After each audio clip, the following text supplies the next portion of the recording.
In 1995-96, we realized that the curriculum at Community College of Philadelphia was so focused on acute care, episodic illness, and that we hadn't reached out into the local community. In the traditional model of educating only in hospitals, students tend to see the client as somewhat passive. If students only saw patients in the acute care settings or in an inpatient setting, they weren't able to see some of the complications and some of the challenges that might keep some of those patients out of the hospital. I think in acute care, we have such regimented things for them to do. Where normally we're like in an acute setting where you walk into a hospital and you get like a patient chart that has their name and what they came in and what's wrong. And they do their medications, they do their assessment, and we're hovering over them constantly.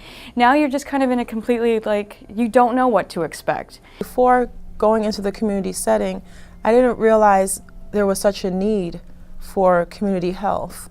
It provides you with a very holistic view of where people are in society and how not only how everything affects their health. The need for students to look beyond the hospital setting for ways that they could expand their professional role was something that was important to us. So coming into the second year and going straight into the community was kind of eye-opening, because I saw yet another way that nurses could serve the community. Because we talk about social determinants of health, this is a rotation where they get a chance to really see it. When we deal with a patient, you're really not just dealing with the patient, you deal with the patient's family. It was different from the acute care setting, where you have a structured setting, like we're going to get vital signs at this time, we're going to get meds review at this time. It was different because it's in the community. Whether the patient is on a stretcher, a hospital bed, or sitting on their couch in their living room, it's really important to listen to the patient. Our students get a really good grasp of not only how educational policy affects health, but also how social policies affect health and housing policy affects health. Well, the mission of the Independence Foundation since 1993 has been to fund organizations that provide services to people who don't ordinarily have access to them. I think that nursing has always been very concerned about the plight of people who cannot afford health care and wanted to provide services for them. So we embarked on a project to discover our community, the 19130 zip code. And at that time, the department made a commitment to making sure that all of the students have exposure to patients and residents and clients out in the community. There are two kinds of nurse-managed care health centers that we have funded here in the Philadelphia region. One offers full service primary care, behavioral health, dental services, and wellness services. Then the other are nurse-managed healthcare centers that we call primarily health promotion centers, and some of these are health promotion centers without walls. Instead of having people come to a designated building, we go out into the community to provide care for them in the community. When they came to us and talked about wanting to do the wellness side of the nursing center and to offer services in their zip code, we thought that that would be a great model to test out. The best example in this area is the Community College's 19130 zip code project. So we were one of the first in the nation to start doing these activities and doing this rotation in a community college. It exposes the student to another setting where nursing services can be offered and where they can work. And students can see firsthand the barriers that we encounter, whether that's access to care, whether it's transportation, if it's a health insurance issue. They get a chance to really speak to nurses on the ground regarding the variety of different needs and issues that may be occurring directly in that community. We chose the zip code around the college, zip code 19130. This is where the college's main campus is located. We realized that the community at the time was and still is a very diverse community that allowed us to look at all different age groups of people, all different types of people. We learned that there were multiple resources and that there were multiple needs that the students and the faculty at community college could fill. We began to develop partnerships with the public school system in our zip code, with clinics in our zip code. We're known in the community, and that's helpful. We have a good reputation. I was able to teach parents of preschoolers about asthma. We made this pamphlet. It's full of all kinds of information. We focused on how to tell the difference between rescue inhalers and preventative medication. So it was a really great opportunity to come into my own as a nurse and to reach out to people who need it and give the information to empower them and to help these little guys be healthier people.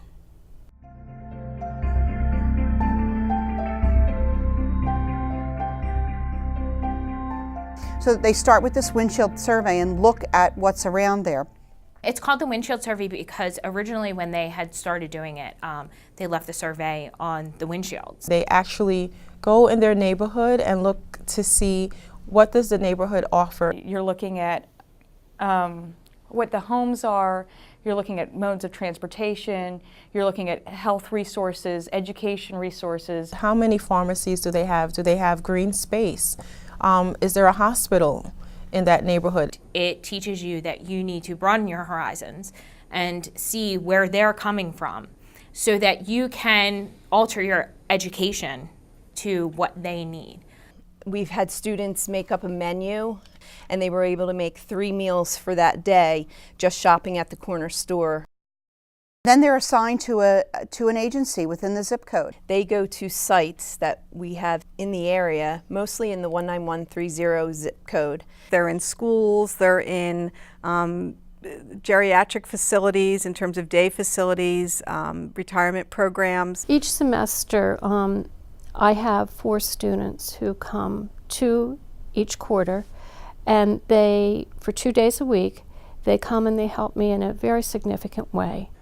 I was in a high school and we did screening mostly, and we did a little bit of education. One that I had a great experience at was a middle school in the city where I was able to interact with students and parents and faculty. I worked with the school nurse, and for most of the rotation I felt like all I did was hand out ice and do heights and weights and vision checks. But that was a really important part to those students because some of them never went to the doctors. You didn't know what the community problem would be for the day, or you wouldn't know what that individual's problem would be. So it was a new experience every time you walked in. In the nursing office, you would see kids come in because their stomach hurt, and the reason their stomach hurt was because they didn't have anything to eat at home. One student that really stuck out in my mind was a 10-year-old boy who used to come into the nurse's station every day to take his insulin because he was diabetic before meals, and he had just a great attitude, didn't think anything of it. We presented to a group of 3 to 5-year-olds, and we explained to them the importance of not only what to do if they catch on fire, but what they should do to help them prevent them from catching on fire. The basic message we told them was what you need to do is, first and foremost, you need to stop. Then you need to drop. You need to drop down to the ground as quickly as possible. And then what you need to do is you need to roll. Put your hands over your face and just start rolling around, back and forth, back and forth, back and forth. And hopefully that would smother the fire. We gave them each a pack of crayons that they could take home, along with a coloring book outlining and reinforcing the information that we went over in class.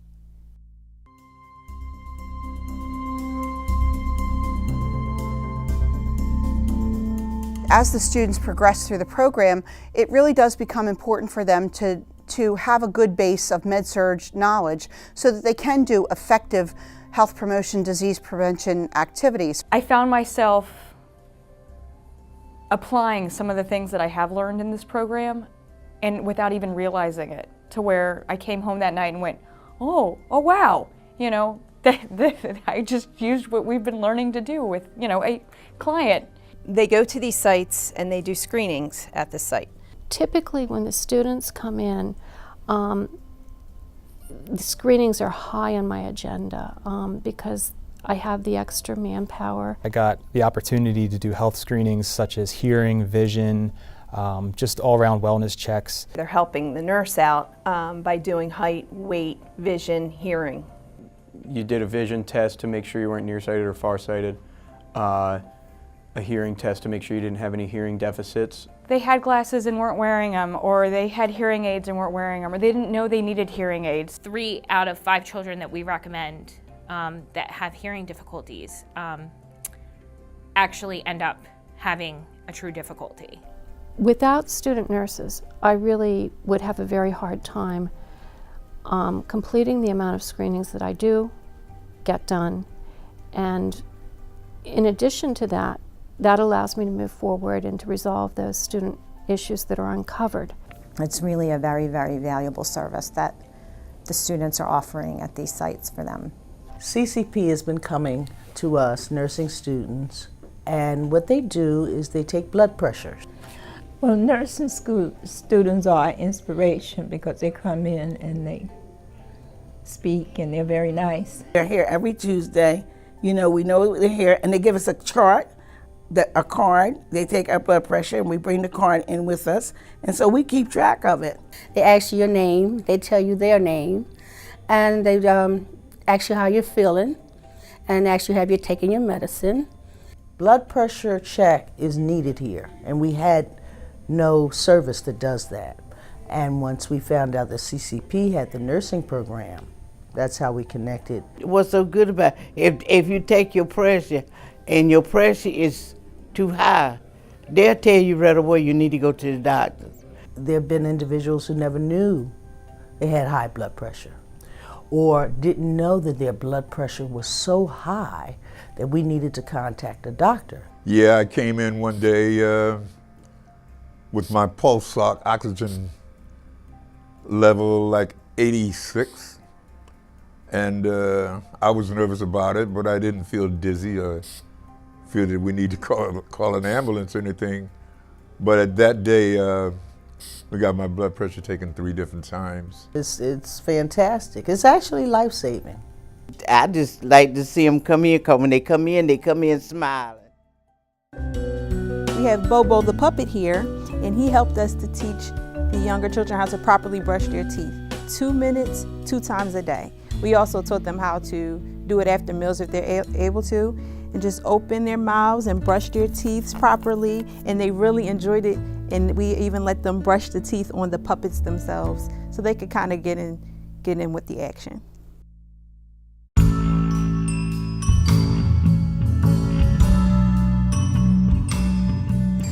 They use the information they learned in Nursing 101 and 132 to develop teaching tools. With the people that work at the site, they decide what maybe the needs are or what teaching project should be done by the students. We were able to purchase several beer goggles, they're called, that you can set for a certain level of blood alcohol level and help the young men at a private school understand what it means, how one beer can change the way that you make a decision, or the way that you see, or the things that you're able to do.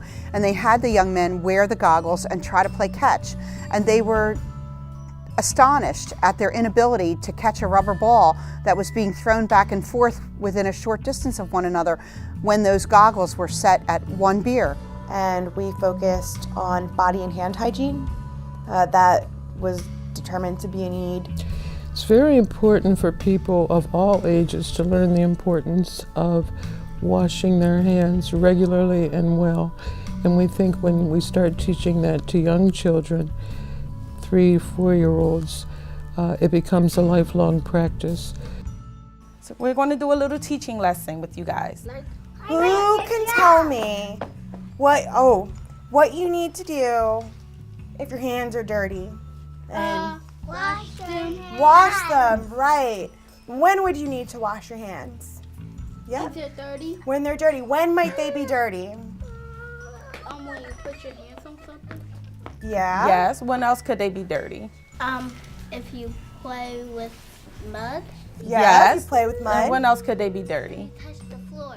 Yes, especially if you touch the floor. I'm amazed and amused by what the students come up with this spring to teach hand washing to preschoolers and talk about the spread of infectious disease. And I know the students did that, teaching them that they needed to wash their hands for the entire alphabet song.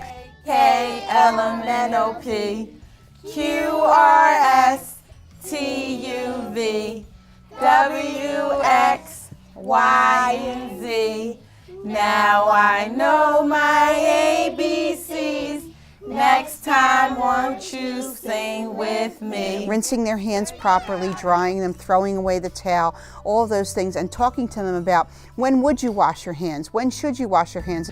And then they developed this giant nose. Our teaching experience was to teach the kids about the spread of the cold and flu, and we decided that we would use the example of picking your nose and the right way to pick your nose, and then what to do with the boogers afterwards, and then how to sanitize or wash your hands afterwards. It was a giant puppet of a nose filled with balloons, and we would use tissue paper and let the kids come up, and they would use the tissue paper to pick the balloons out of the nose.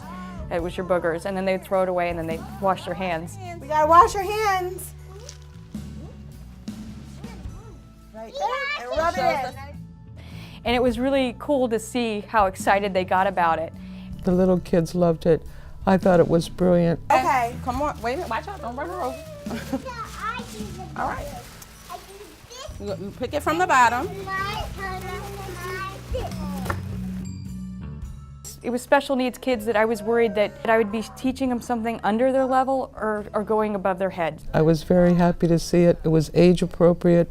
It was right on target for what the agency needed in the middle of the winter with all the colds going around. The children really enjoy the teaching projects. They get really excited. They'll remember that booger box and that you wash your hands after you blow your nose or after you cough into your hand or whatever.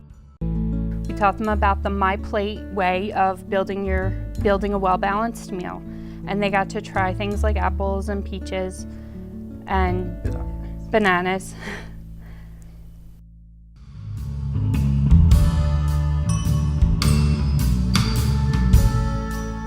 Every week they do a journal, and basically it's a reflective journal. Our rotations were on Tuesdays and Wednesdays, and so by the end of the week we had to submit 2 journal entries, one for each day that we were there. So for the journaling for community, at the end of every week, we would submit our feelings and what we got and what we didn't. It was a way for us to gather our feelings that we might not have been able to express. Or post-conference or pre-conference, sometimes the reflections that we would submit or journal entries we would submit would get brought up, and we were able to talk about it more, which I felt helped put them into perspective. I mean, I didn't always like having to remember to write it at times, but ultimately I thought it was a good method, and especially if something had come up that I might not have wanted to bring up in front of the entire group, or if I didn't have the chance, or if I had thought about it after the fact. Sometimes it takes a little while for them to realize what their role is in the community and at the site. There was some weeks where I would say I am on the fence of community. I don't know if what I'm doing is helping. And then there was other weeks where I said, oh my God, I had this amazing experience, you know. I was able to teach these kids and these kids really seemed to like it, and I came away feeling really good about it. Having that journal and being able to write was a good outlet. The group that was at the towers said that they all wanted sex ed and that they were afraid to do it. And I said, well, okay, you know, I could do sex ed. You know, I'll help you guys out. So I walked into a retirement center with a bag of condoms and 4 bananas, and I put that in my reflection because no one there wanted sex ed. We felt that teaching older adults how to properly manage their medication would be great for them. At our facility, the older adults were given pill organizers. We chose multicolored pill organizers because we felt that this would best remind older adults to take their medications every day. They were very happy and excited that we were there to teach them because they felt like we were involved in their medication management as well, and they didn't feel alone.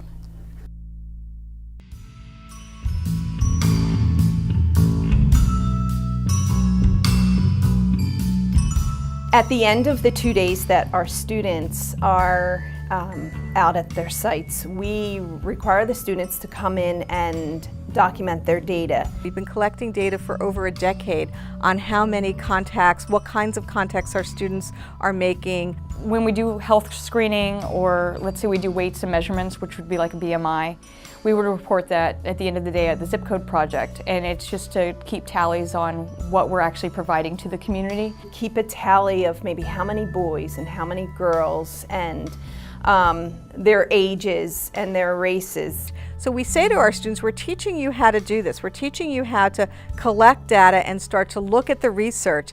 And when you leave and you go to an RN to BSN program, you have that experience. To properly assess the community, you have to assess their needs, and you have to collect data to that'd be your subjective and objective data to assess the community. Through that experience, I got to see how important it is, charting, doing assessments, making sure everything follows through.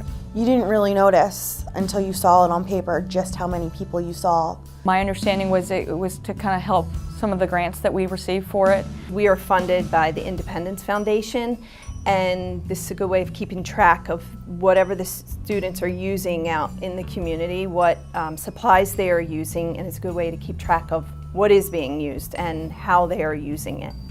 But it was good for us too, because it gave us more experience with documenting, because one of the most important things with nursing is the documentation aspect. We did a career day presentation at an elementary school in North Philadelphia.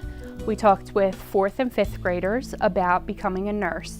All the kids were really excited to get a chance to come to the front of the classroom and listen to each other's heartbeats through the stethoscope. That was the best part for them. And I think that some of the kids at the end really were interested in nursing as a career.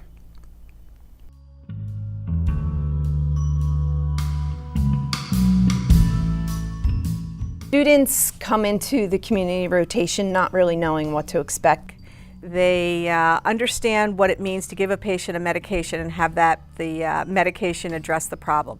They don't understand necessarily the long-term goals in teaching somebody about healthy eating until they actually do it, or how you do medication compliance until they actually do it. I think they take a lot away with them during the community rotation because their eyes are being opened to sites that they never even knew existed. I can remember one student coming back to post-conference and talking about how they reluctantly started to embrace the community rotation. The whole experience was like in-depth learning. Every day that I went into there, it was, Jamie, this is what's happening in the real world. I had a student come in several times in the first few weeks that I was there, and he had been coming from a very stressful, very traumatic background, and as a result, he had chewed his fingers literally right down to the stubs. They were infected, they were abscessed, and so he was sitting in class in a lot of pain,